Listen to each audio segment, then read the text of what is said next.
മഴക്കാലമാണ്. ബിൽഡിങ്ങിന്റെ അറ്റത്തെ മുറിയിലായിരുന്നു ഞങ്ങൾ 3 പേർ. സൺഷെയ്ഡിന്റെ വശത്തെ ചോർച്ച കാരണം ഞങ്ങളുടെ മുറിക്കുള്ളിൽ നിറയെ വെള്ളമായി. അതിനാൽ ഞങ്ങൾക്ക് മറ്റൊരു മുറി വേണമെന്ന് ഞങ്ങൾ മേഡത്തോട് പറഞ്ഞു. അങ്ങനെ 3ാം നിലയിലെ ഒഴിഞ്ഞുകിടക്കുന്ന ആ മുറി ഞങ്ങൾക്ക് മേഡം തന്നു. നിറയെ പൊടിയും മാറാലയും പിന്നെ ഒരുതരം വൃത്തികെട്ട മണവുമായിരുന്നു അതിനുള്ളിൽ. നിങ്ങൾ കോളേജിൽ പോയി വാ, അന്നേരത്തിനുള്ളിൽ ഞാൻ ഇത് ശരിയാക്കാൻ ഏർപ്പാടാക്കാമെന്ന് മേഡം പറഞ്ഞു. അന്ന് 4 മണിയോടു കൂടി ഞങ്ങൾ ക്ലാസ് കഴിഞ്ഞെത്തി. അപ്പോഴേക്കും ആ മുറി പഴയ കോലത്തിൽ നിന്നും നല്ല മെനയോടെയാക്കിക്കൊണ്ട് മേഡം ഞങ്ങൾക്ക് തന്നു. അന്ന് രാത്രി ഞങ്ങൾ 3 പേരും നല്ല ഉറക്കമാണ്. ഏകദേശം 2 മണിക്കടുത്തായി പെട്ടെന്ന് ഇടിവെട്ടിയ ശബ്ദം കേട്ടതും ഞാൻ ഉണർന്നു. ഉണർന്ന ശേഷം എന്നാൽ റെസ്റ്റ് റൂം പോയി വരാമെന്ന് കരുതി ഞാൻ എണീക്കാൻ നോക്കുമ്പോൾ റെസ്റ്റ് റൂമിൽ ആരോ ഉള്ളതുപോലെ പെരുമാറ്റം എനിക്ക് കേൾക്കാം. ജിഷയോ രേവതിയോ ആണെന്ന് ഞാൻ കരുതി. എനിക്കാണെങ്കിൽ ആകെക്കൂടെ ഒരു ഉറക്കമൊത്തമുണ്ടായിരുന്നു. ഞാൻ എണീറ്റ് നടന്നപ്പോൾ ഞാൻ മുറിയുടെ ചുറ്റിലും നോക്കി.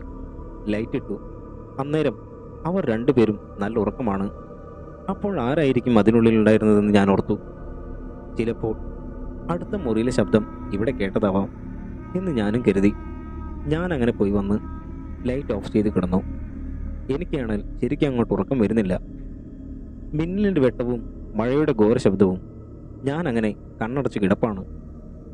കുറച്ചു കഴിഞ്ഞ് പതിയെ ഞാൻ ഉറക്കത്തിലേക്ക് പോകുന്ന നേരം ആരോ മുറിയിൽ നടക്കുന്ന പോലെ എനിക്ക് കേൾക്കുന്നുണ്ട്. ബാത്റൂമിലെ പൈപ്പ് ഓൺ ചെയ്ത ശബ്ദവും എനിക്ക് കേൾക്കാം. ഞാനത് കാര്യമാക്കി എടുത്തില്ല. ഞാൻ അങ്ങനെ തന്നെ കിടന്ന് ഉറങ്ങിപ്പോയി.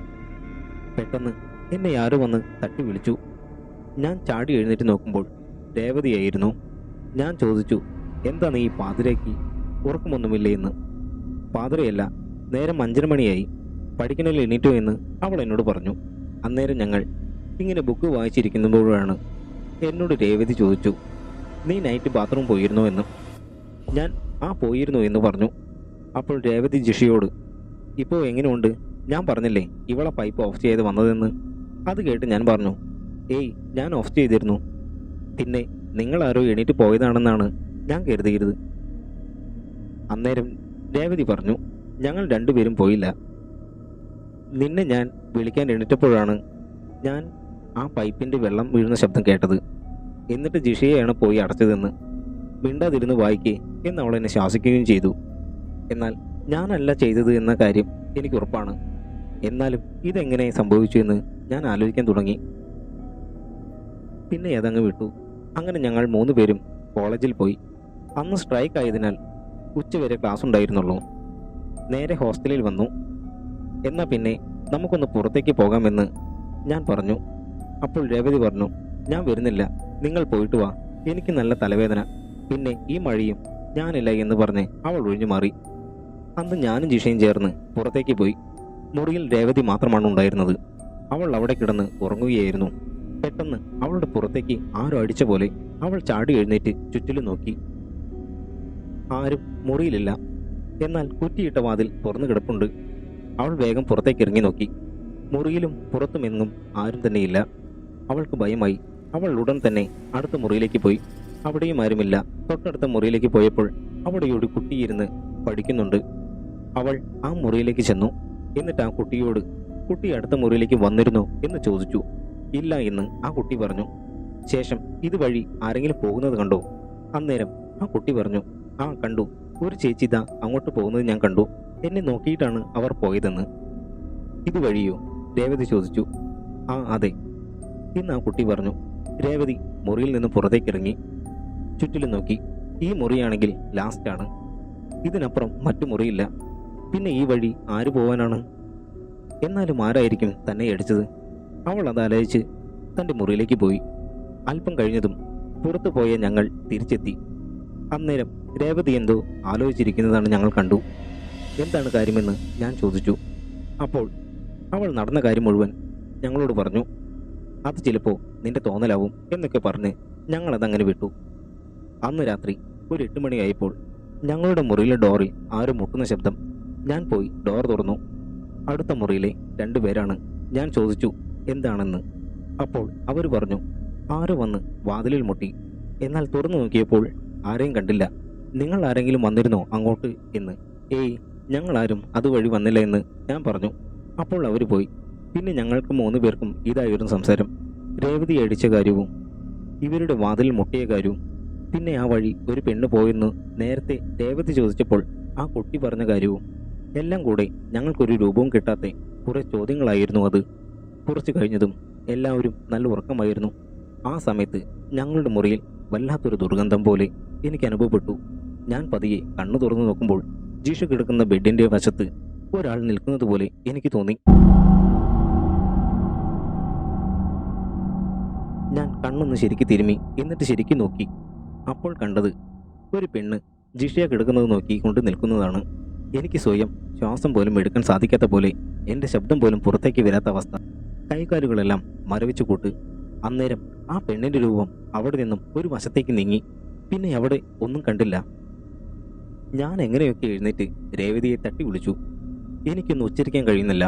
അവൾ ഉണർന്നു. എന്തു പറ്റി എന്ന് ചോദിച്ചു. ഞാൻ വിറയ്ക്കുന്നത് കണ്ട് അവളും ഭയന്നു. അവൾ ജിഷയെ വിളിച്ചു. അവർ എനിക്ക് വെള്ളം എടുത്തു തന്നു. വീണ്ടും എന്തു പറ്റി എന്ന് ചോദിച്ചു. അന്നേരം ഒരു കണക്കിന് ഞാനൊന്നും ഓക്കെയായി. വിറച്ചുകൊണ്ട് തന്നെ ഞാൻ അവിടെ നടന്ന കാര്യം അവരോട് പറഞ്ഞു. അത് കേട്ട് അവർക്കും ഭയമായി. ജിഷ അവളുടെ ബാഗിൽ നിന്നും ഒരു ബൈബിൾ പുറത്തേക്കെടുത്തു.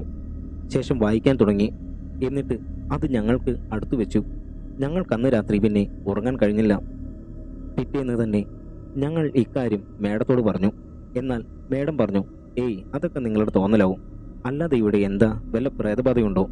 ഇതൊക്കെ ആരോടെങ്കിലും പറഞ്ഞാൽ നിങ്ങൾക്ക് വട്ടാണെന്ന് ആരെങ്കിലും പറയും. അതുകൊണ്ട് പുറത്തൊന്നും പറയണ്ട എന്ന്. അങ്ങനെ അവിടെ നിന്ന് 2 ദിവസം വേറെ പ്രശ്നമൊന്നും ഉണ്ടായില്ല. എന്നാൽ ഞങ്ങൾ പുറത്തു പോയി വന്നപ്പോൾ ആ മുറിയിൽ ഞങ്ങൾ വെച്ച സാധനങ്ങളെല്ലാം തന്നെ ആരൊക്കെ മാറ്റിവെച്ച രീതിയിലായിരുന്നു അവിടെ കണ്ടത്. റൂമിൽ ആരും കയറാൻ സാധ്യതയില്ല. ചാവി ഞങ്ങളുടെ കയ്യിൽ തന്നെയാണ്. അടുത്ത മുറിയിലെ കുട്ടികൾക്കും ഈ അവസ്ഥയുണ്ടായി. അപ്പോൾ ഞങ്ങൾ എല്ലാവരും കൂടെ മേഡത്തെ കാണാൻ ചെന്നു. അവരോട് ഞങ്ങൾ ഇങ്ങനെയൊക്കെയാണ് ഇവിടെ നടക്കുന്നതെന്ന് പറഞ്ഞു. എന്താണെന്നറിയില്ല. എന്തായാലും നാളെ ഞാൻ നമ്മുടെ അച്ഛനോട് പറയാമെന്ന് മേഡം ഞങ്ങളോട് പറഞ്ഞു. ഇപ്പോൾ നിങ്ങൾ തൽക്കാലം റൂമിലേക്ക് ചെല്ലുകയെന്ന് അങ്ങനെ പറഞ്ഞ് മേഡം ഞങ്ങളെ പറഞ്ഞു വിട്ടു. അന്ന് രാത്രി പെട്ടെന്നൊരു കരച്ചിൽ കേട്ട് ഞങ്ങൾ ഉണർന്നു. അടുത്ത മുറിയിൽ നിന്നുമായിരുന്നു. എല്ലാവരും അങ്ങോട്ട് ഓടിച്ചെന്നു. അപ്പോൾ കണ്ടത് അവിടെ ഒരു കുട്ടി ആ ബെഡിൽ കിടന്ന് തിരിഞ്ഞും മറിഞ്ഞും കിടന്നുരുളുന്നു. ഒരു പ്രത്യേകതര അവസ്ഥ. ശേഷം ആ കുട്ടിയുടെ മുഖവും ശരീരവുമെല്ലാം നിറം ഒരു പ്രത്യേക കരിവാളിപ്പ് പോലെയായി. ഉടൻ തന്നെ മേഡം ഓഫീസിൽ വിളിച്ചു. അച്ഛനും സിസ്റ്റർമാരും വന്നു.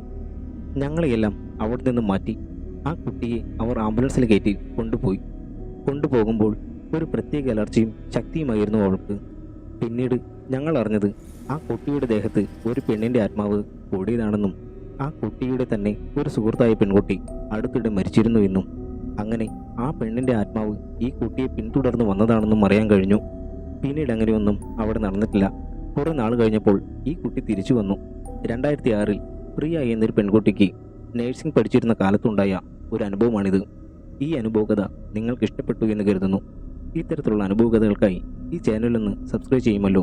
എന്നാൽ അടുത്തൊരു അനുഭവകഥയുമായി നമുക്ക് വീണ്ടും കാണാം. See you soon.